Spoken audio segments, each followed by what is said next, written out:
Being on a film is great, but tomorrow I could be home doing nothing, looking for a job and completely redoing myself as a person, trying to figure out who I am all over again. Long nights like dominoes, all is lying on the edge. No sight how I'm gonna go. It's alright, I know what I got. I'm actually a really shy person. Heart is blind, I've been down at times, but nothing can keep me from you. Freedom is pretty to me. My heart is sore, and I've been down before. Now I'm running, nothing can keep me from my heart is sore. I've been down before. Now I'm running, nothing can keep me from you.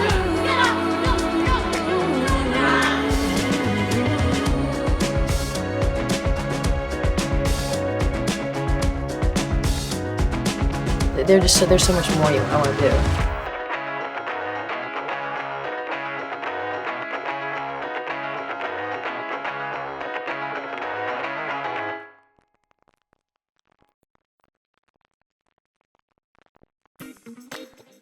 It was the year 1975. At a concert in London, the rock group Queen was playing Bohemian Rhapsody for the first time. Mama. In an old garage on the outskirts of Redmond, two young geeks were founding the company Microsoft. Elton John was performing at Dodger Stadium in Los Angeles. And the box office records were being broken by Steven Spielberg's horror film Jaws. And that movie's release was well timed for maximum impact during the vacation season, and some people who have seen it are now seeing phantom sharks every time they go near the water. But Hollywood's rising star, Jon Voight, and his wife, Marceline, were not thinking about any of that, because their family was celebrating a new arrival. On the 4th of June, in Los Angeles, Angelina Jolie Voight was born. You don't remember it, but when you emerged from your mother's womb, I picked you up, held you in my hand, and looked at your face. You had your finger by the side of your cheek, and you looked very, very wise, like my old best friend. Angelina's arrival filled John with more joy than his Oscar nomination for his role in Midnight Cowboy, or his success in Deliverance. Looks good. Looks good. But it unfortunately failed to save his marriage. Her mother hoped that a second child would return her husband's affections, but Voight was famous for his love affairs. A year after their baby arrived, the actor began dallying with the young Stacey Pickren, his co-star from the drama Coming Home.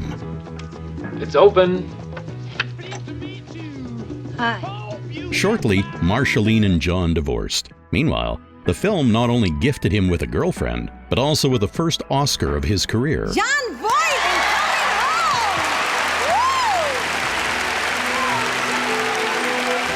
is While her father basked in the spotlight and rubbed elbows with celebrities at parties, her mother was raising their two children.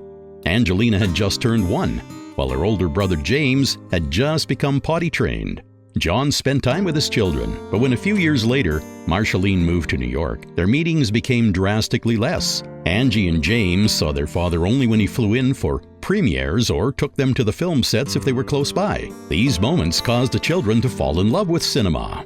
The final scene of The Champ was a little hard for them. They both started weeping. The last scene was very unsettling.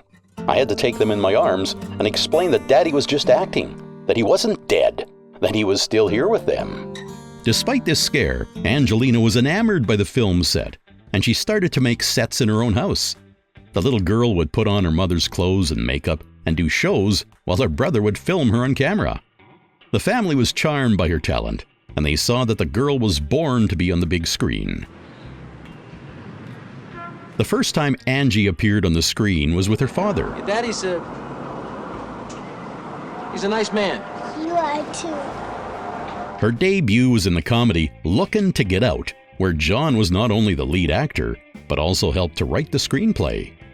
Because of his role in the production, the film featured both his daughter and his ex-wife.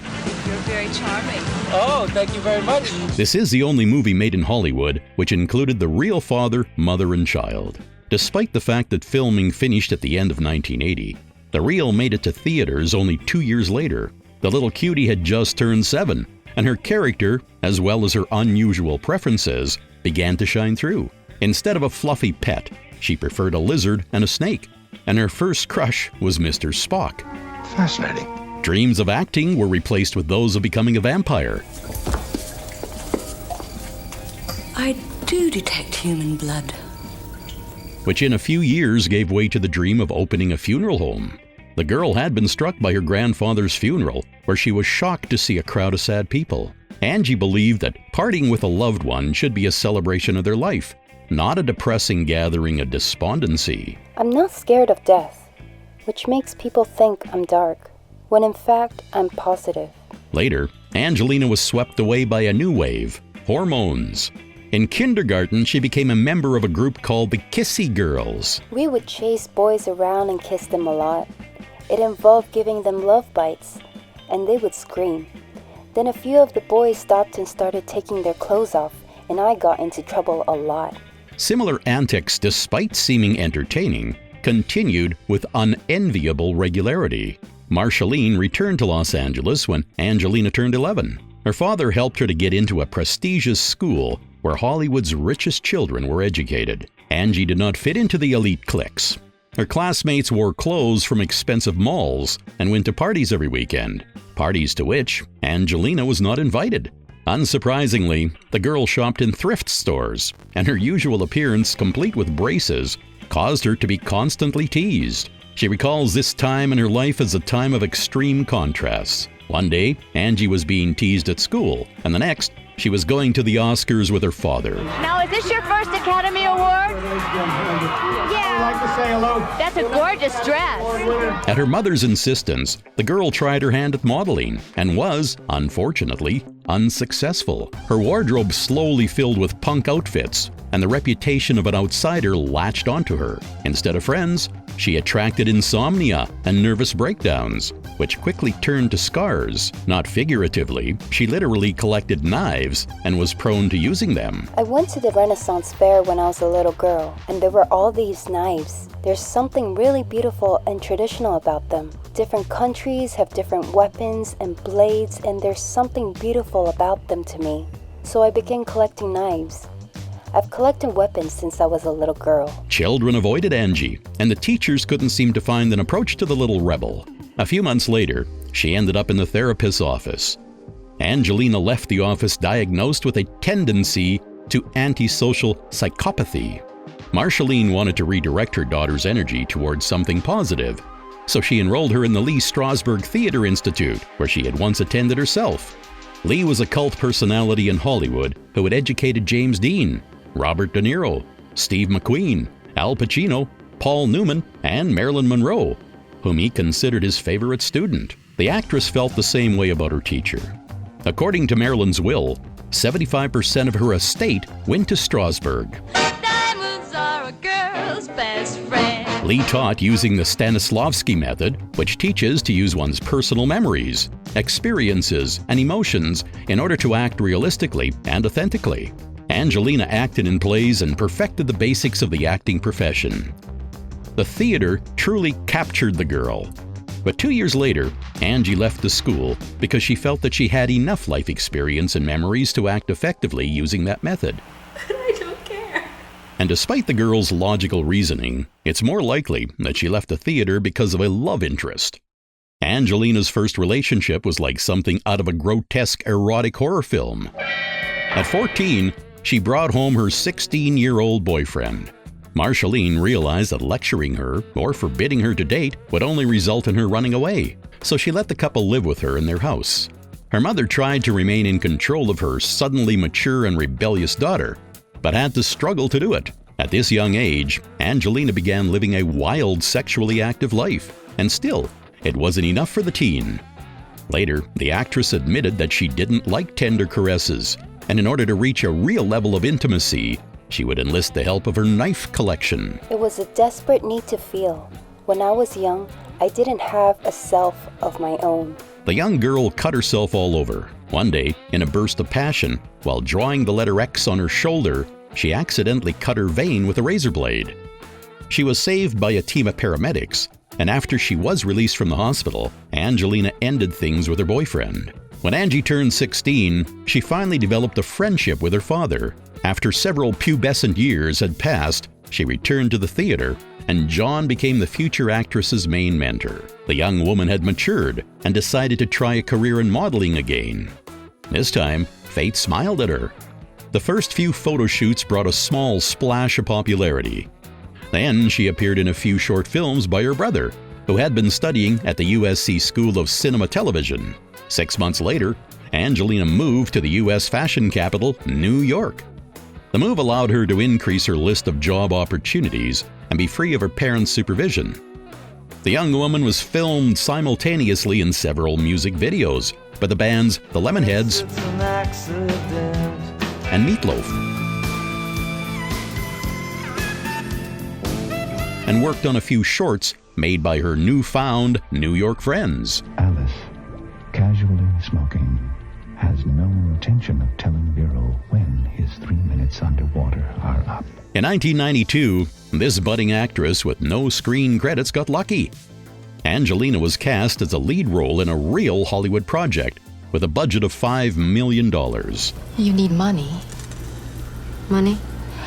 I got a job for you. The fantasy action Cyborg 2 was a sequel to the popular reel with Jean-Claude Van Damme, which captivated viewers with its post-apocalyptic sets and martial arts.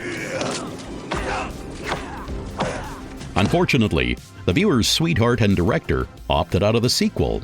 They were replaced by Michael Schroeder, whose talent was considered questionable even among directors in the B-movie scene. Despite the story being about a sexy cyborg killer who had escaped from a laboratory with her martial arts teacher, Angie was thrilled at the chance to work on a real film. Oh, Jesus. He's a cyborg. However, after seeing it, thrill was replaced by horror. The picture was filled with out-of-date special effects sprinkled in between awkwardly choreographed fight scenes and mediocre acting. What? What's going on?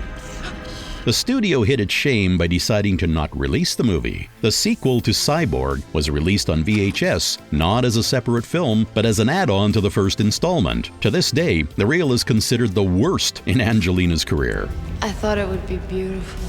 At the time, she thought that the failure would be fatal, and for a year afterward, she turned down all auditions. Nevertheless, the film became famous for one thing. It was the first movie featuring the young woman under her stage name. She dropped her father's last name and replaced it with her middle name. That's how the world was introduced to Angelina Jolie. It was only in 1995 that the 21-year-old actress once again appeared in a movie. The theme of technology shadowed Jolie here too, though instead of the future, the picture featured computers of the present time. The crime comedy Hackers told the story of some high schoolers who break into the forbidden server of an industrial corporation,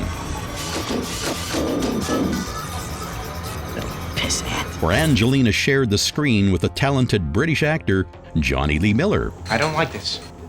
Preparation for shooting included trips to hackers' lairs, where the actors were shown how servers are broken into in real life. Kill the Gibson. Roger that. Ironically, in the film, when scenes showed the insides of the computer, they used real models because the director thought computer graphics looked too fake.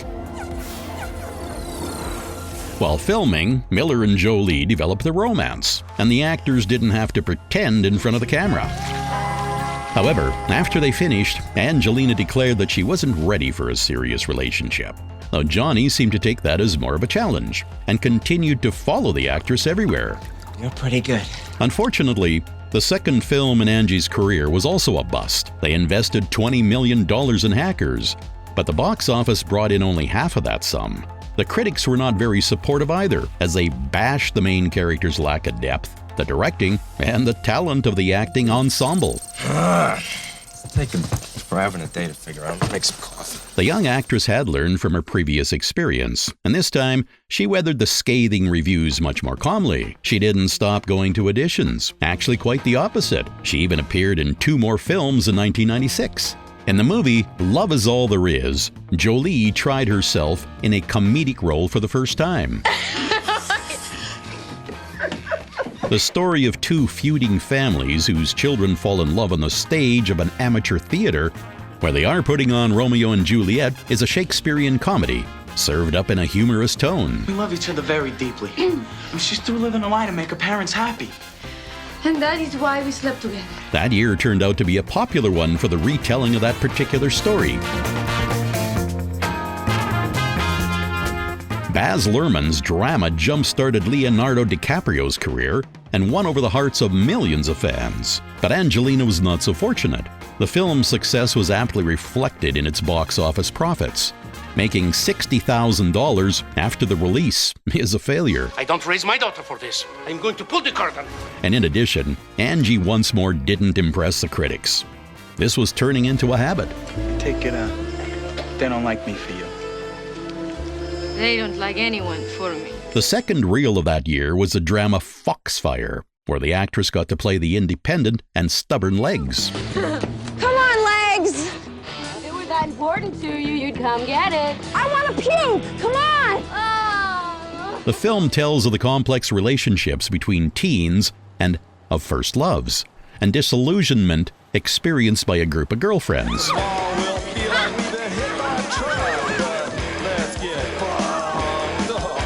During this film, Jolie met her new flame. Angelina said that she was used to giving all of herself to her characters, which is why, while playing the role of a gruff rebel girl in a leather jacket and jeans, she got so used to Legs that she didn't notice herself falling in love with her co-star, Jenny Shimizu. Jenny was a proclaimed lesbian, and 10 years later would maintain that that was the beginning of a long affair between the woman, though she published a retraction of her words soon after. I'm going to tickle you to death. Do you understand me? Huh? Yes, ma'am. Whatever may be hiding in this story, a few months later, it came to an end. In that same year, 1996, Angelina and Johnny Lee Miller reunited, and shortly after had a wedding. We didn't have a big white wedding. We had a small black wedding. Angelina and Johnny did not read vows at the altar or wear a dress and tuxedo. The couple went to their ceremony in leather pants and white dress shirts. They wrote each other's names on their backs in blood, and instead of rings, pricked each other's fingers and bound themselves with a bloody oath of eternal love. The eternal love lasted a little over a year, after which Jolie divorced Lee Miller. Meanwhile, Foxfire joined the list of the actress's unsuccessful film credits. This string of failures caused Angelina to fall into depression, which she nursed with the help of drugs. Her next movies had similar fates, and Jolie once again wanted to leave the acting profession behind. It all began with the release of the crime thriller Playing God, where she starred opposite David Duchovny. It's been nice to actually meet you, Doctor. The picture was filmed in '95, but test previews threw viewers into confusion. Because of the complex narrative and multiple holes in the plot, the film was redirected for further editing, which continued for 2 years. The studio anticipated defeat and decided to attract audiences with a sly plan. The trailer was filled with the naked bodies of Jolie and Duchovny, but these scenes were never added into the movie. What? The critics and the viewers showed their contempt for this deceit with poor ticket sales and scathing reviews. This result was a hit for Duchovny's reputation, which was just beginning to gather momentum thanks to the success of The X-Files. I'm just basically always looking for a new way to fuck up. For Angelina, this bad year just got worse when the big screen was simultaneously graced with the black comedy Mojave Moon, which received similar reviews and flopped at the box office. Oh, look at that. Critics did not attack the actress directly, but she had record-breaking bad luck with the production she was in. You're in show business, right? Well, if you call selling cars show business. The only silver lining was shooting a Rolling Stones clip where she walked around the streets of New York in just her lingerie. The song became a top 20 hit that year, and Angelina was again remembered by viewers only thanks to her natural beauty. Jolie broke the chain in bad events when she agreed to act in the historical TV movie True Women. But I don't want to be a man. I like being a woman. But a woman who can vote. The insubordinate and willful image of Georgia suited Angie, and for the first time, the camera did not exploit her sexuality. Well, I just don't care. Short shorts and form-fitting jeans were exchanged for long, modest dresses, and the critics' wrath exchanged for unfamiliar praise. Yes. Angelina had found her stride and increased her success with another TV project. Well, this is my first time at a national political convention as the wife of a candidate. The two-part biographical drama George Wallace told of a scandalous governor of the state of Alabama and shed light on the subject of racism in the period between the 50s and the 70s. Just been elected governor again, no? And so you got that base, and you named a lot of blacks to state positions, so they can't throw that old race thing at you again. The lead role was played by Gary Sinise, whose part in Forrest Gump and Apollo 13 made him an actor of the highest category. And the project was directed by John Frankenheimer, who made the cult drama The Manchurian Candidate. Acting in the company of so many stars allowed Jolie to explore new horizons of her talent, which the public would soon appreciate. I even got a call from a record company about doing an album of country ballads. You believe that? Then she took part in a crime drama, Hell's Kitchen, which was about the drugs, poverty, and betrayals surrounding a dangerous crime-filled neighborhood in Manhattan. What are you talking about? Alongside Rosanna Arquette and William Forsythe, Jolie once again gave a compelling performance, but the picture went largely unnoticed. On its first day, it made $11,000 at the box office, though its budget was $6 million. The studio decided not to wait for negative reviews, took it out of the theaters, and released it directly on tape. However, this little hitch did not stop her. Television producers had already noticed her, so it wasn't surprising that in the same year, she received an offer to shoot a picture for HBO.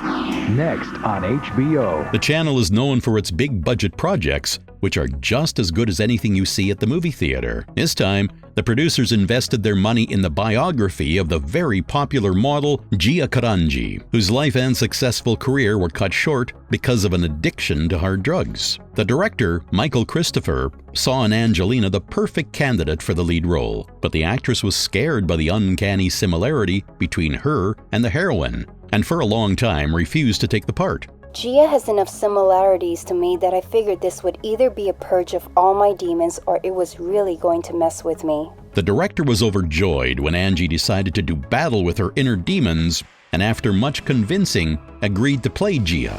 Work. You have a gift. Use it. Life will be there later.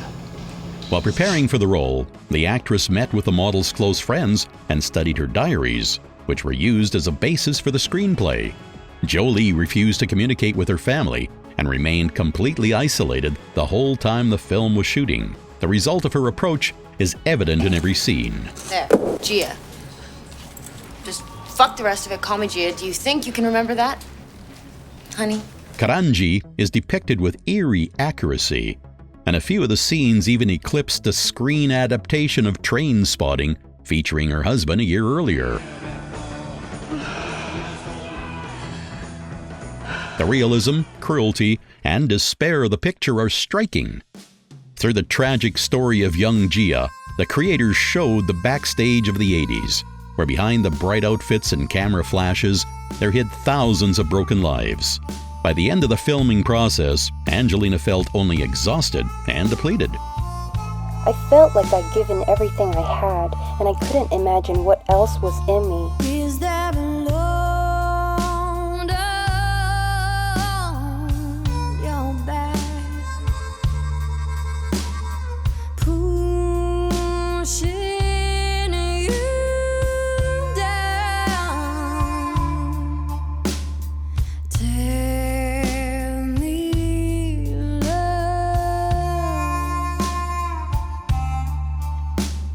Spread your wings.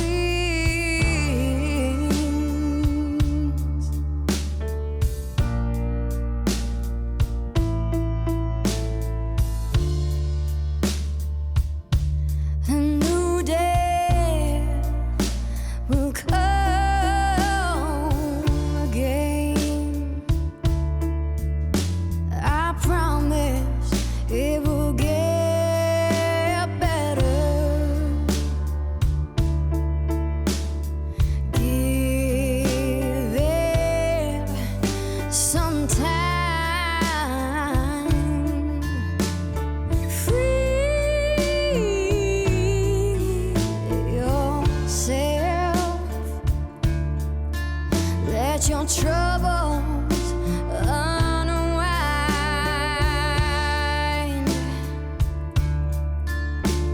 Sweet lover of mine.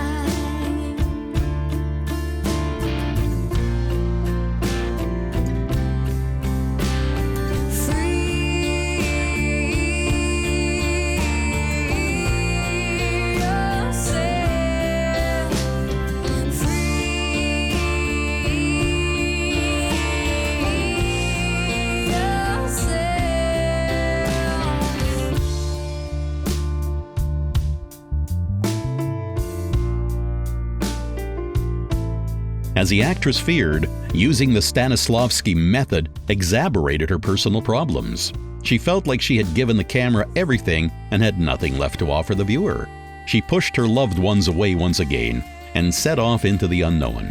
The closing scenes of Gia, for which Angie had to shave her head, helped her to get lost in the crowd. For a few months, she traveled America spending the night in roadside motels, and then headed to New York, where she started studying directing and screenwriting at a university. This attempt to outrun her depression didn't help, and by December of 1997, she dropped out.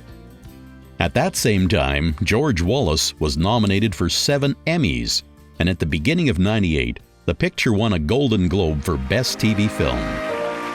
It was the nomination for this prestigious film award that returned Angelina her confidence. She would remember that evening for the rest of her life, since in addition to the success of her colleagues, she also celebrated a personal victory when she won the nomination for Best Supporting Actress. Is Angelina Jolie, George Wallace. In her acceptance speech, she thanked the director, who created a wonderful atmosphere on set, and helped the actress who had lost all hope of success believe in her own talent once again.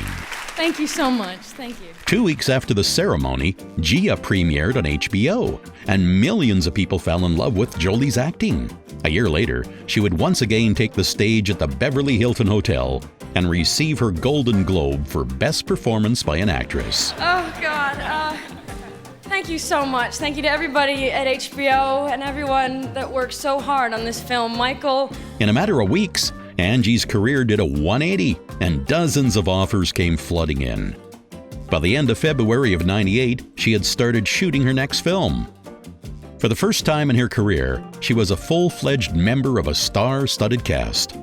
The director, Mike Newell, whose Donnie Brasco had excelled at the box office the previous year, chose a quartet of popular actors, and Angelina's recent victories put her in the ranks of John Cusack, Cate Blanchett, and Billy Bob Thornton. In the romantic comedy Pushing Tin, Jolie played Thornton's wife. Coincidentally, the on-screen couple had the same manager, who always said that he never wanted them to meet because he feared they would marry. Hey, Mary, what number are you? I'm sorry, what number what? Which Mrs. Bell?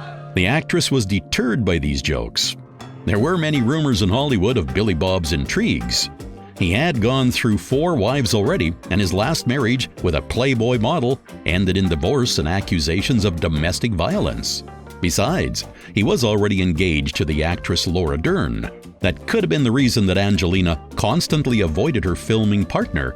But playing a married couple brought the actors closer together. They would often get dinner together and spend evenings having friendly discussions. No one on set saw any particular sparks, just 2 colleagues talking. They were extremely convincing as a couple in front of the camera, but I thought it was just real good acting and nothing more. Well, the public didn't share Linson's views. The picture was released a year later, and Jolie received her share of criticism. Though most of the discontent was directed at the plot and her character's behavior rather than her acting abilities. Excuse me. Despite this failure, the film would impact Jolie's fate, but more on that later. The actress constantly traded one movie set for another, and in 1998 shot 2 more pictures. In the melodrama Playing by Heart, she shared her screen time with Patricia Clarkson, Ellen Burstyn, Dennis Quaid, and Sean Connery. The story contained 6 plot lines connecting 11 characters, which at first glance had nothing in common. This popular writing stunt, which would soon be used by dozens of screenwriters, didn't help the picture, and Angelina added another failed project to her filmography. but it ain't gonna stop me from trying. After that, she agreed to take a role in a thriller called The Bone Collector. You were a model. Yeah, when I was a kid. The director, Philip Noyce, was enthralled with Angelina's performance in Gia, while the actress was excited for an opportunity to appear next to Denzel Washington. Laws against molesting the handicapped, you know. Yeah? The story tells of a serial killer who is caught by an inexperienced policewoman and a quadriplegic forensic expert. The director admitted that Universal Pictures wanted another ripoff of the thriller Seven. Since after David Fincher's classic, every studio tried to milk the newly popular genre. A box office profit of $150 million showed that the supply was supported by the viewers' demand, though critics were not very impressed with the reel. The reviews highlighted the fact that the actors' performances were better than the script deserved. Nonetheless, this was the first successful film featuring Jolie. The Bone Collector made more than all of the actress's previous films combined. Well, destiny is what we make it, right? The blossoming of her career happened to coincide with the divorce from Johnny Lee Miller. I'm not present enough physically or emotionally in relationships to get serious. It's not fair to the other person that I'm so busy with my career and that I'm often distant even when I am with someone. Their eternal matrimony was replaced by friendship. They still talk, and Jolie considers herself indebted to Lee Miller. He saved her from her drug addiction, which got worse after filming of Gia. In order to talk about her next job, we have to travel back 7 years.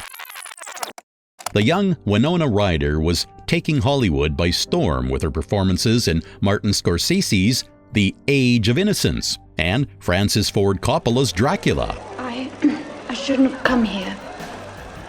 I must go. She was reading the memoirs of Susanna Kaysen and dreaming of acting in the screen adaptation, but the rights belonged to Columbia Pictures, and the studio wasn't in a hurry to invest in a psychological drama. Winona spent 5 years trying to get the green light for the project, and in 1998, after hundreds of script variations and dozens of candidates for the director's chair, the film was approved. The director was personally chosen by Ryder.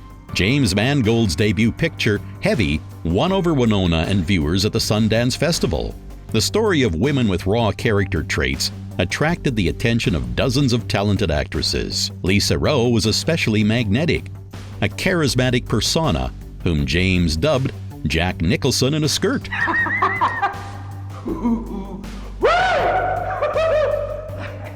Mangold was choosing between Claire Danes, Courtney Love, and Angelina Jolie, but after his first conversation with the latter, realized that her competitors didn't stand a chance. She sat down and she was Lisa. I felt like the luckiest guy on earth. Her power is volcanic. It's huge. It's electric. The acting ensemble was joined by Elizabeth Moss, Vanessa Redgrave, Jared Leto, and Whoopi Goldberg. The film was shot in a working psychiatric clinic in Harrisburg over the course of 4 months. During that time, in keeping with her character, Jolie avoided her co-stars, especially Winona Ryder, with whom she never spoke off camera. Another obsession with her role once again took its toll on Angelina's condition. After filming was over, the actress declared that she was exhausted and needed to recharge, so she decided to voluntarily admit herself to a psychiatric hospital for treatment. It's good to be home. Winona's obsession and 7-year battle for the film did not bring the desired dividends. Girl, Interrupted, bombed at the box office because of its gigantic, well, at least for a drama, budget of $40 million. And not only did the reviews criticize the film, but so did the author of the book. Susanna Kaysen accused the director of changing the storyline and adding irrelevant scenes. She was especially infuriated with Lisa and Susanna's escape to Disneyland. I'm gonna be the new Cinderella at Walt Disney's new theme park. Susanna's gonna be Snow White. The only thing that the author liked was the acting of the main characters.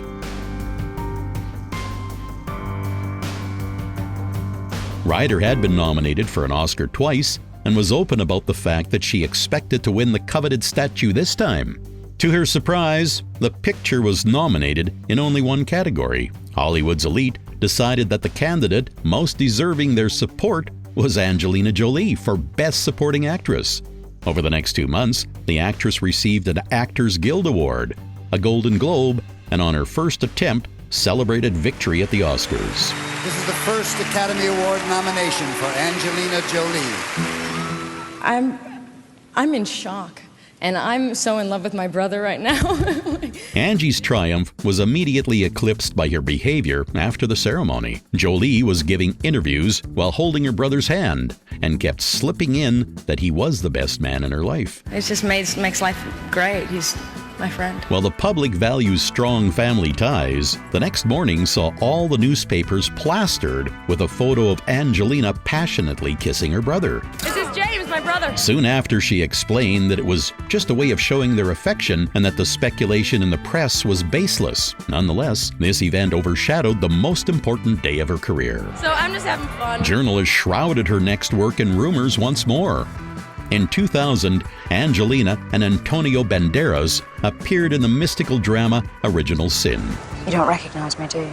It was a remake of Francois Truffaut's Mississippi Mermaid, where the main roles were played by Jean-Paul Belmondo and Catherine Deneuve, this time directed by Michael Christopher, who had already worked with the actress on Gia. Unfortunately, the success of the reel was eclipsed by an incident on set. Jolie had agreed to act out the sex scenes only on the condition that she would be completely naked. Banderas supported this idea, and the material ended up so full of explicit scenes that Christopher had to throw out almost everything. According to journalists, Angelina and Antonio really had sex on camera, and the yellow press printed endless articles about their secret romance. Reporters even harassed Banderas' fiancée, the actress Melanie Griffith, with questions. Assumptions and rumors were once again quelled by a statement from Angelina. While working on the film, she eloped from the scene with a new lover, who turned out to be the aforementioned Billy Bob Thornton. The newspapers were no longer tempted to write about Original Sin, and it headed towards destruction at the box office. Critics tore apart the directing and even touched on the acting of both main characters.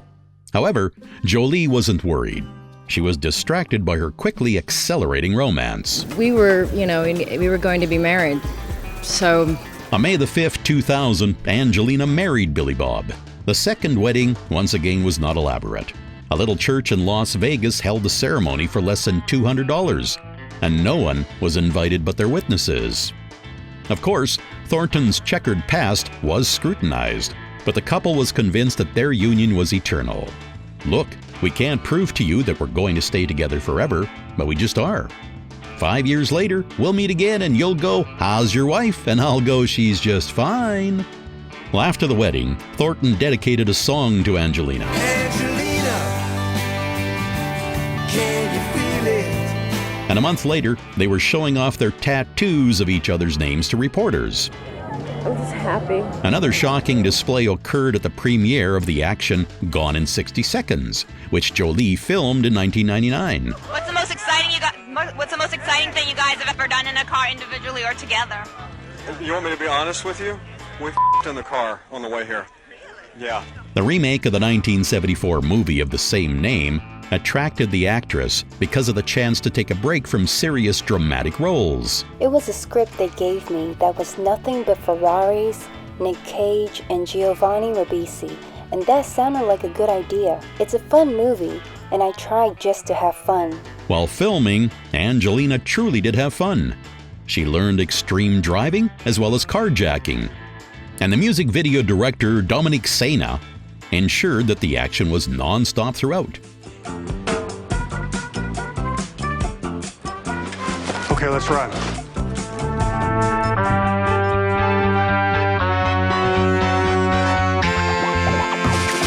Freedom! So fresh, so new. Freedom! It's all for you. All for you. Freedom! To the ground. Talking about the freedom! It's the best show in town. Best show in town. Freedom! Well.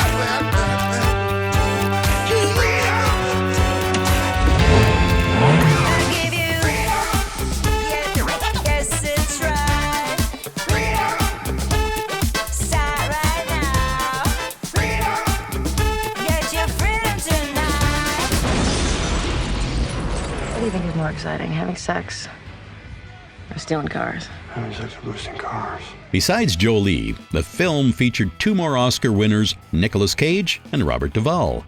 Still, they didn't try to turn the reel into a serious drama that would magnify the talent of the acting ensemble. The director didn't disguise the fact that he was creating a typical summer blockbuster, which unfortunately didn't win over the critics or succeed at the box office. You're trying to hurt my feelings? Fine. You know what? Go ahead. Do it. Gone in 60 Seconds made more than $200 million, but according to calculations, Disney Studios lost at least $100 on it. No questions. In total, Angelina appeared in 17 films and received 3 Golden Globe Awards and an Oscar.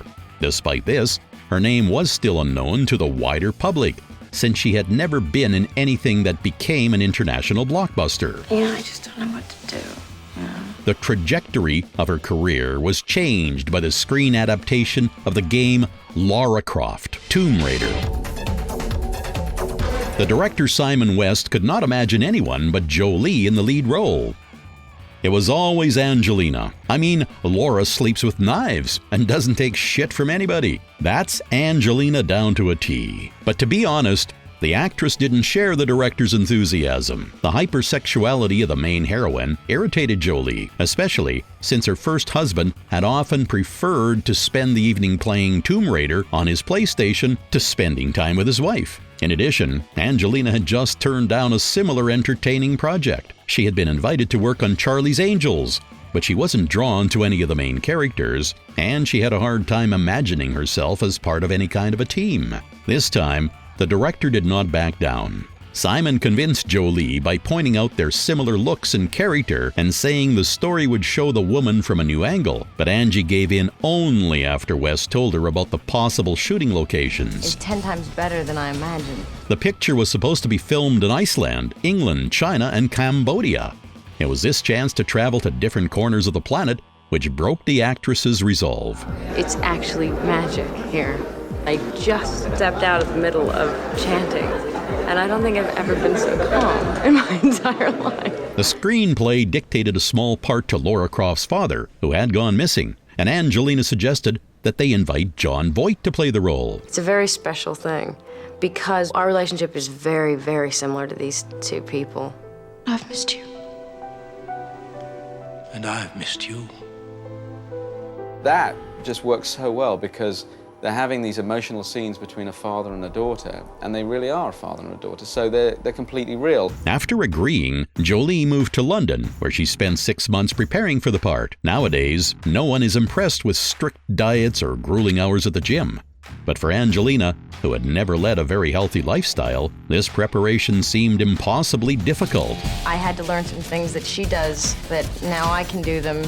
Probably unless you practice it, nobody can do those. They're her things. The usual cigarettes and alcohol were replaced with protein shakes and yoga. After that followed dozens of exercises with regular fitness, kickboxing, and rowing to learn to shoot with British Special Forces. By the end of the preparation period, Jolie had transformed and acquired newfound confidence in herself. In one interview, she admitted that she was really happy with her body and for the first time felt amazing. The only thing which she described as being truly horrible was the etiquette classes where she learned manners appropriate for her heroine status. Oh my God. Quiet. Jolie spent the next half year shooting, where she insisted on performing all her stunts without the help of a double. But in one of her first extreme scenes where Lara is hanging from the beam of her house, the actress fell and twisted her ankle. Because of the trauma, the team had to wait for 2 weeks before they could refilm that scene.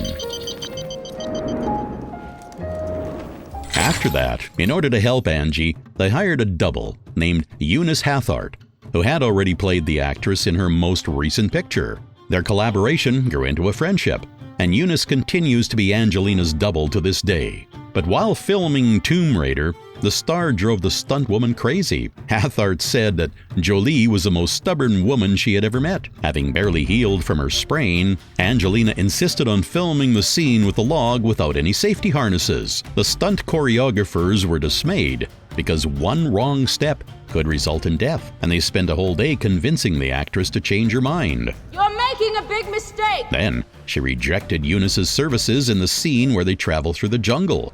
Snakes and other living things were constantly dropping into the open roof of the Land Rover, forcing the film crew to have to shoot dozens of takes. Jolie was disgusted by the experience, but still did not let herself be replaced in the scene.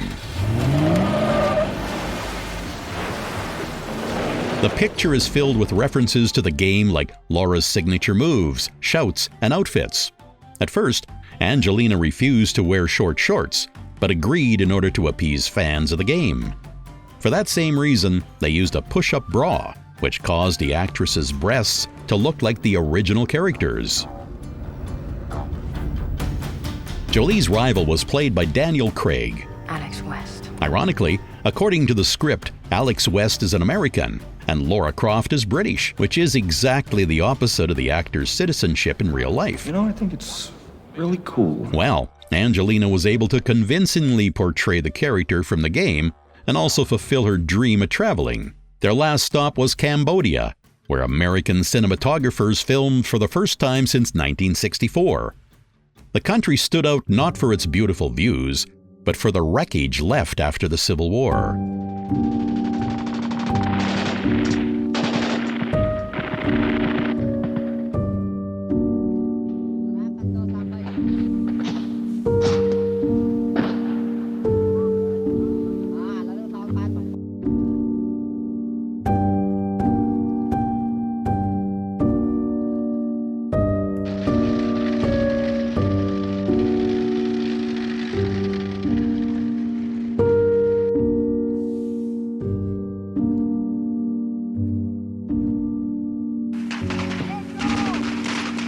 In the 20 years leading up to the film, more than 40,000 residents of this region have suffered from anti-personnel landmine explosions. Jolie was stunned by the fact that even then, children died daily from tripping the countless mines. The actress had never heard of such stories in the Hollywood Hills, and on her way home, realized that this trip had changed her forever.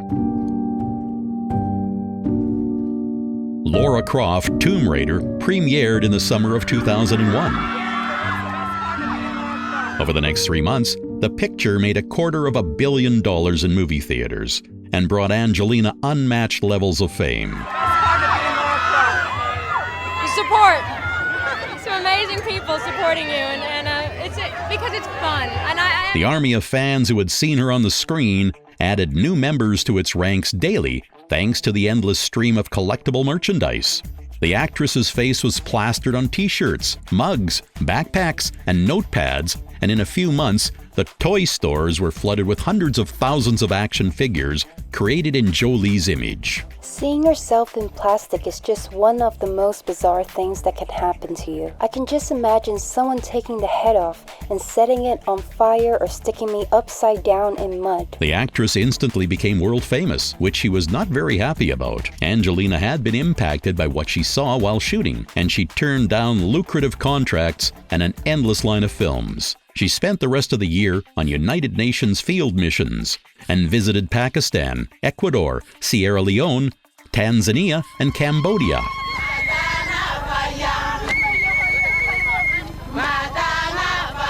She also donated $1 million to a fund that helped refugees, which was the largest donation from one person in their history. She also donated all the proceeds from her memoirs, which she wrote while she traveled to the same organization. In August, at the United Nations conference in Geneva, Angelina was named an official Goodwill Ambassador for refugees. And over the next 20 years, she would visit over 50 of our planet's hotspots and help millions of refugees. But more on that later. At this point, Angelina's sudden transformation worried the people close to her, but her husband supported her desire to adopt the child.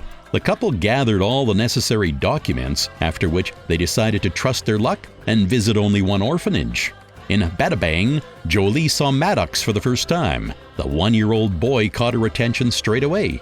But before receiving the rights to adoption, Angelina had to wait for a decision from the American government for 3 months, as it had previously forbidden adoption from Cambodia because of accusations of child trafficking. Maddox was finally reunited with his new family in December of 2001 in Namibia, where the actress was shooting her next film. We're kind of in the middle of nowhere up in the I think we're very, very close to the Burmese border. The drama, Beyond Borders, seemed like the perfect project to Angelina. While portraying on screen a volunteer who travels to hotspots, Angelina relived the experiences she had accumulated over the last year. We're shooting with the local people who are from the Laisu Hill tribe and who are actually refugees from 200 years ago from China. The film crew traveled to such remote places in the world that were so isolated from civilization that many native residents saw white people for the first time. The film also depicts real victims of anti-personnel mines. How did that happen? If I can ask. Despite the fact that the role of Sarah Jordan was written especially for Catherine Zeta-Jones, who had dropped out of the project because of her pregnancy, Jolie was able to expose the real horrors and the state of our world, where things seem hopeless not only for the victims, but for the people who are expending all their strength trying to help them. Over 50 million people are refugees or displaced persons in the world today. Originally, the picture was supposed to be directed by Oliver Stone, but when he lost his heroine, he decided to move on to another project, the historical drama Alexander, to which he would soon invite Angelina.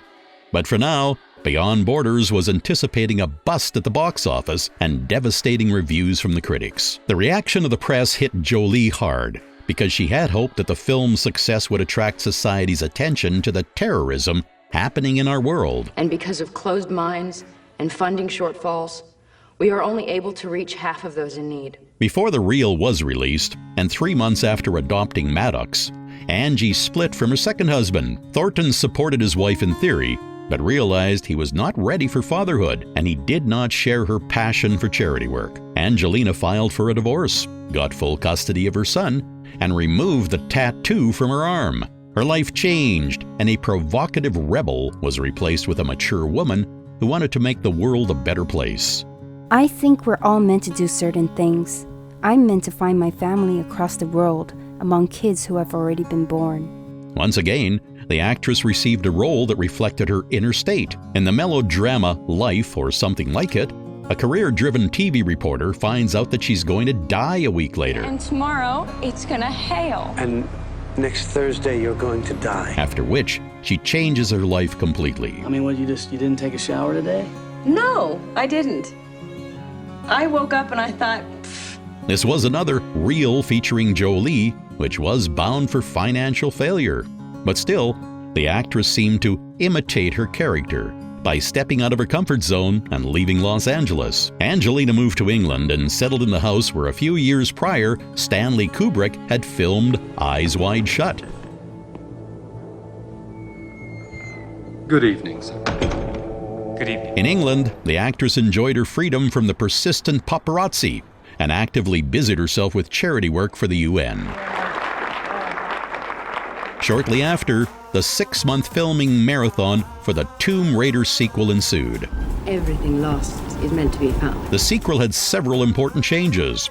The director's chair was filmed by Jan de Bont, who became famous thanks to the Speed trilogy.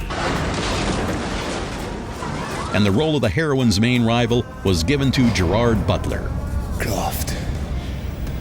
Hello, Terry. The acting ensemble was also joined by Till Schweiger and Jaimin Hounsou. Laura's second around-the-world journey included stops in Greece, Wales, Kenya, and Hong Kong, though the Chinese government disliked the portrayal of its country so much that they forbid it from being shown in their country. Then I would have to force you. Then I will have to kill you. The next installment of the Tomb Raider adventure was charged with so many action scenes that Jolie couldn't handle all of them herself. She was helped by a whole team of stunt doubles, and in the scene where she jumps from a building, actors were replaced by the inventors of the wing suits themselves.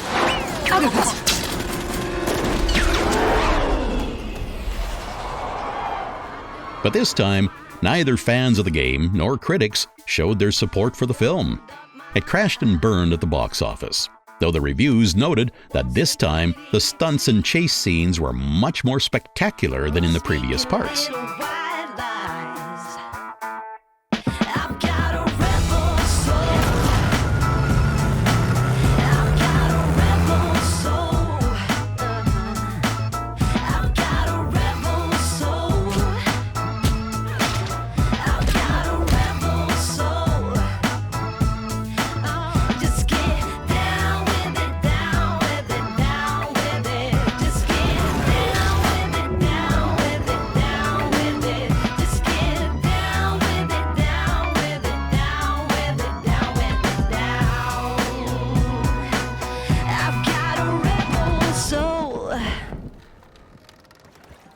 The viewers were also skeptical of the Jeep 4x4 cloying advertising campaign, which invested in 10% of the film's budget and created a limited edition car that appeared in dealerships on the day the film premiered.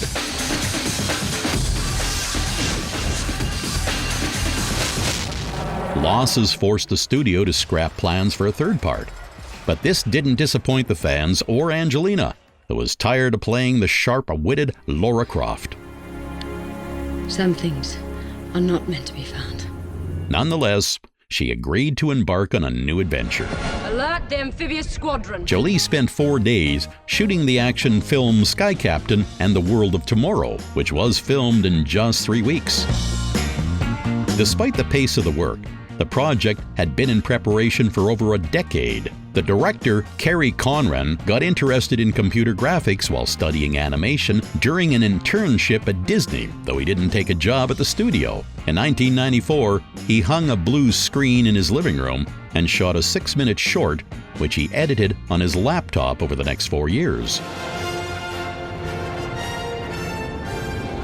The short attracted the attention of the producer, John Avnet, who helped him to write a complete screenplay, haunted the studio thresholds, and sent proposals to popular actors. That's how, in addition to Angelina, the debuting director's team was able to get Jude Law and Gwyneth Paltrow, who played the main roles. How you been, Joe? Miss me? Get out. Well, it's nice to see you too. It also had a budget of $71 million. A year later, when the CGI was finished, the picture would bring Paramount Studios terrible losses and would bury the director's career. Though Conran maintains to this day that he was a victim of studio politics. No more games. What the hell is going on?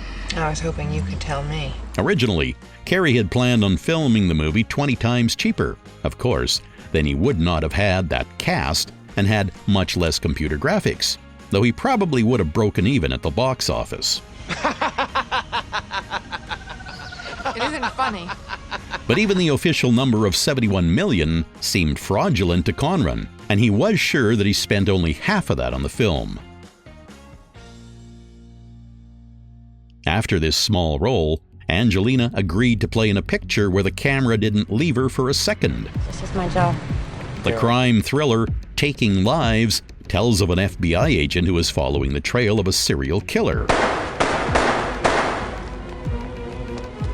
Again, the press's attention was focused not on what was happening on screen, but on the rumors of an affair between Jolie and Ethan Hawke, who was playing one of the main roles. A year later, the actor would divorce Uma Thurman, but whether or not Angie had anything to do with it, well, that remains a mystery. The role of Ileana Scott would bring the actress the first Golden Raspberry nomination of her career. Unfortunately, she wouldn't have to wait long for the second one, because that same year, she acted in the historical drama Alexander. You're right. Oliver Stone brought together an impressive cast for the picture. Jolie shared the screen with Colin Farrell, Val Kilmer, Jared Leto, Anthony Hopkins, and Christopher Plummer. That is pure and excellent. And for the nth time, Angelina portrayed on screen a character similar to her own personality. Olympias was a powerful wife of a king who loved snakes and enchanted those around her. By the way, originally Stone wanted to depict the heroine with historical accuracy, and her costume was a long dress and shawl which covered her body and hair. But the actress insisted on a revealing outfit. According to Jolie, Olympia's main weapon was her sexuality, which she deliberately showcased. Also, Angelina played Alexander's mother, although she's only a year older than Colin Farrell. Do I seem so old? Stone worked on the film for roughly 3 years. The cost of production exceeded $150 million and became the most expensive project in the director's history. Unfortunately, the critics were ruthless towards him. Devastating reviews criticized the plot and the actor's performance, as well as the directing, especially the disorganized fight scenes.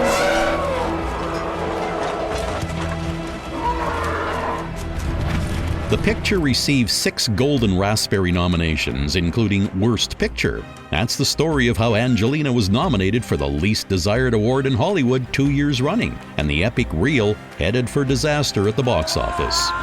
Greece wanted to forbid its release altogether because of the bisexual portrayal of Alexander of Macedonia. Ironically, in Greece, the picture did best at the box office, and a year later was released on DVD and Blu-ray. Demand was higher than the supply, and the director even made a special extended edition which was bought by more than 1 million people. So, Alexander set a sales record for Warner Brothers Studios and made up the losses from the theater release. Alexander the Great. Next, Angelina appeared in the drama The Fever. She agreed to act in it because the plot drew attention to problems in third world countries, but the picture saw neither fame nor success in the theaters. 2004 was the most productive year in the actress's career, but also the worst year. However, all was not lost thanks to the animated film Shark Tale. Jolie was the voice of a down-on-her-luck fish Lola. You got a name? You want to tell me what it is? Well, mine's Lola. And was joined by Will Smith, Renee Zellweger, Jack Black, and hilarious duo of Robert De Niro and Martin Scorsese. What? What? Nothing. You said what first? I didn't say what first. I asked you what. No, you said and then what, and I said what. No, I said what? Like what? Interesting that in the role of Don Lino, De Niro finally got to boss around the famous director who voiced the nervous whale wash owner Sykes. Is that it? That all? We done? Now you and me, we worked together a long time. Please, Don Lino. It's hardly been like work. Let me finish. DreamWorks Studio created a world that was filled with illusions any American would recognize. From famous brands to cinematography.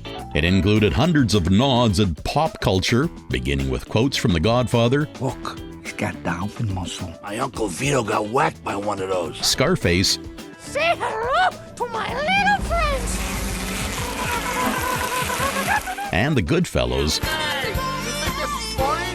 What am I, clown to you? To a billboard with Jaws on it.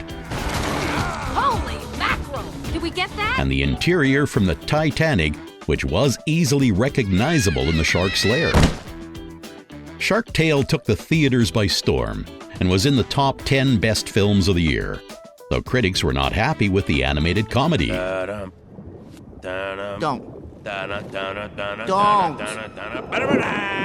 They didn't think the adult humor and difficult plot were appropriate for a cartoon. There's only one thing I like better than money. Revenge. Oh, I'm in love. After this fun and simple job, Angelina agreed to act in another entertaining project. But at the time she signed the contract, she had no idea that the comedy action Mr. and Mrs. Smith would change her life forever.